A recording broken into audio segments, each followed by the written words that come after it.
Turabasuhuje mu izina rya Yesu Kristo. Amahoro ya Kristo nabane namwe.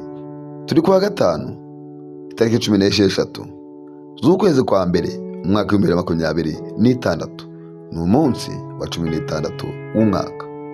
Iri mfasha ry'umunsi tugeze ku gice cya 450. Muri kumwe na Fulgence Mutabaruka.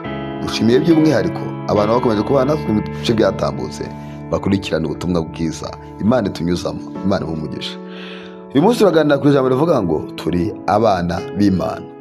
Urwandiko rwa mbere rwa Yohana igice cya 3 umurongo wa 2 no 3 turavuga ngo bakundwa ubu turi abana b'Imana, ariko uko tuzamera ntikurerekanwa.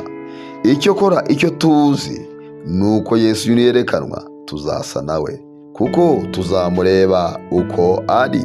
Haleluya.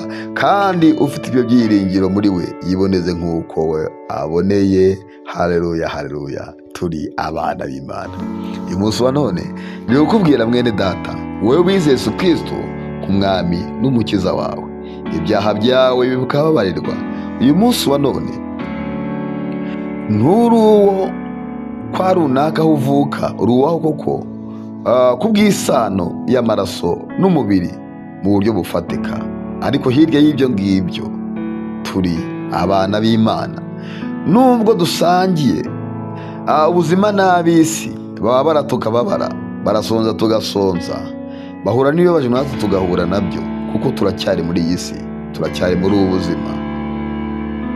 Ibibabaza nibyo bitubabaza, ibitugora nibyo bitugora, ariko nyuma y'ibi ngibi twebwe, haleluya, turi abana b'Imana. Yohana yavuze ati bakundwa ubu turi abana b'Imana. Aravuga ati ariko nubwo turi abana b'Imana uko tuzamera ntikurerekanwa, ariko icyo kora ngo icyo tuzi nuko Yesu umunsi azerekanwa tuzasa nawe. Kandi avuga ngo nyuma y'ibyo si ibyo gusa, haleluya, ahubwo tuzamureba. Kandi yavuga ngo kandi ufite ibyo byiringiro muri we, haleluya, niyiboneze yindi cyangwa igisa nacyo, ahora yitwareka gato n'ubukani, agira umwete wo kwezwa, haleluya, ngo yiboneze nk'uko aboneye.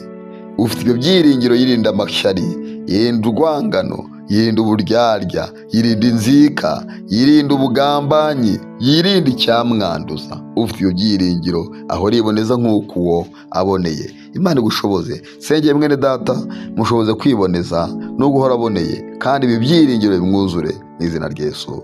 Amina.